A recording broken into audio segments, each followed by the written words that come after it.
Assalamualaikum warahmatullahi wabarakatuh. Ini jumpa lagi ya dengan Mimin, sarjana ngarit yang akan terus berbagi seputar dunia peternakan maupun dunia pertanian.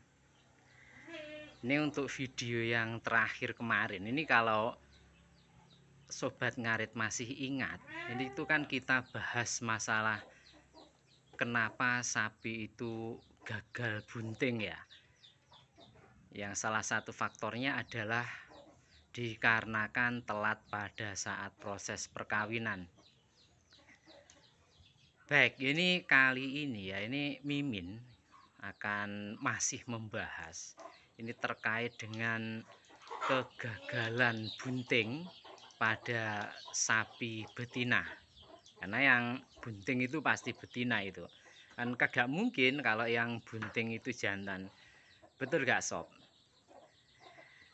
Gimana Min? Baik, ini pasti sobat ngarit ini pernah mengalami atau minimal ya, ini minimalnya itu minimalnya pernah mendengar bahwasannya si sapi betina itu mengalami pendarahan. Untuk pendarahan sendiri yang terjadi pada sapi betina itu ada 4 faktor. Ini nanti akan kita bahas satu-satu pada video yang berbeda. Ini faktor pertama ya, ini perlu digarisbawahi, perlu dicatat yang tebel. Kalau perlu ini siapin spidol ya, spidol yang permanen dicatat gitu. Faktor pertama itu bahwasannya si sapi betina yang mengalami pendarahan ini melalui vulva. Ya, ini vulva ya. Saya nanti ngomong vagina gitu, kamu flying semua ini nanti pikirannya kemana-mana. Ini yang melalui vulva itu disebabkan dikarenakan si sapi ini telah memasuki atau telah selesai ya proses ovulasi. Jadi istilahnya itu ente-ente itu udah telat gitu loh ngawinkannya. Itu sudah masuk pada fase yang namanya metestrus itu. Itu bahaya ndak Min? Baik. Untuk metestrus ini sendiri ini pada dasarnya adalah siklus normal ya dari si sapi betina. Jadi intinya kalau dia itu telat dilakukan inseminasi buatan itu memang ada fase, ada siklus namanya metestrus itu tadi. Metestrus ini sendiri itu berkisar antara 3 sampai dengan 4 hari. Ini sobat ngarit itu tidak perlu khawatir, itu wajar ya. Wajar itu. Terus gimana Min? Si betina bisa bunting kagak Min? Karena proses inseminasi buatan atau kawin alami ini dilakukan pada fase metestrus sehingga tidak terjadi proses ovulasi. Ini dipastikan ya, ini Mimin, dipastikan itu tidak terjadi proses pembuahan sehingga kemungkinan bunting itu 99,9% itu. Kalau terjadi bunting itu berarti adalah sebuah kasus lain atau keajaiban.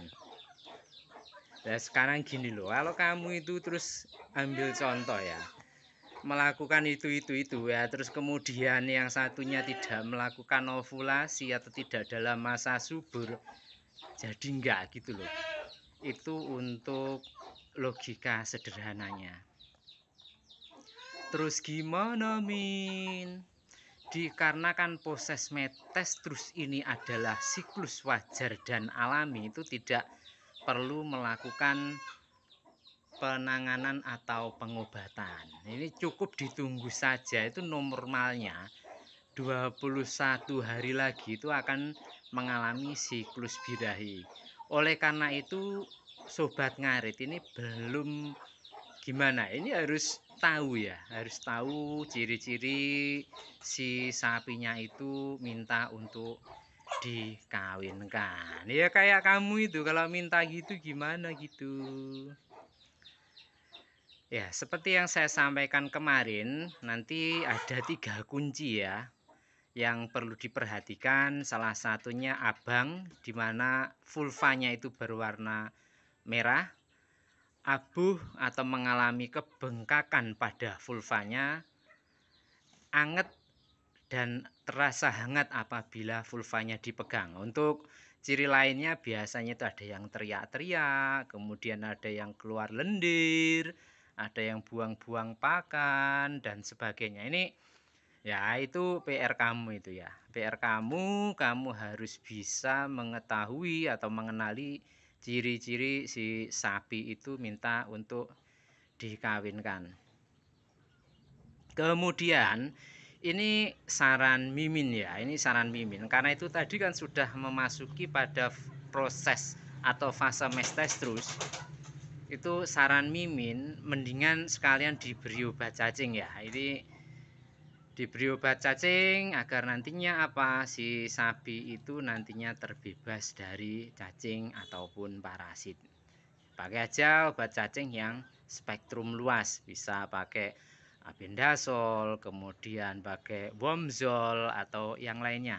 Ini Mimin kan bukan penjual obat sapi ya, jadi bisa itu bebas itu. Kecuali kalau Mimin itu penjual, ini tak suruh beli yang sesuai Mimin jualin.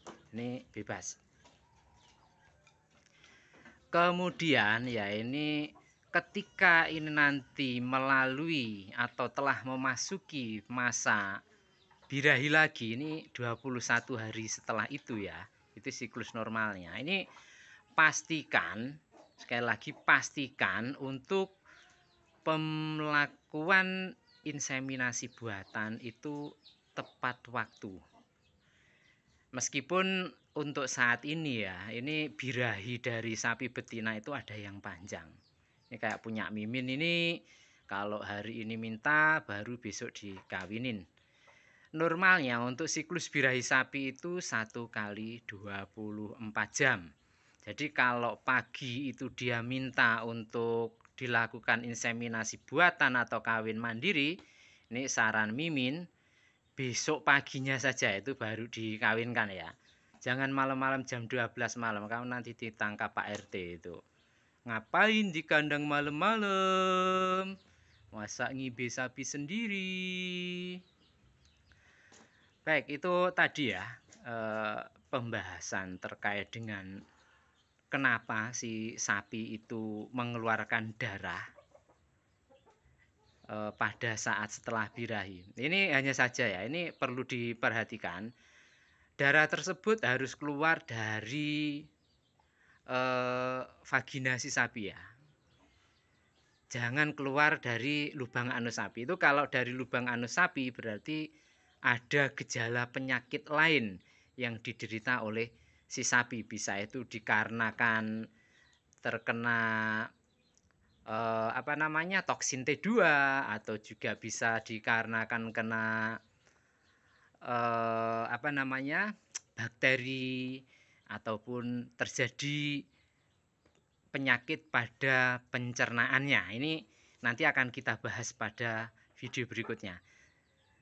Baik, sekali lagi untuk mengingatkan ini dulur-dulur sobat ngarit semua. Sekali lagi ya, ini untuk pendarahan pada sapi yang mengalami fase birahi itu disebabkan karena telat melakukan inseminasi buatan dan si sapi ini sudah masuk pada fase mestestrus, sudah melalui atau melewati fase ovulasi ya. Ini wajar.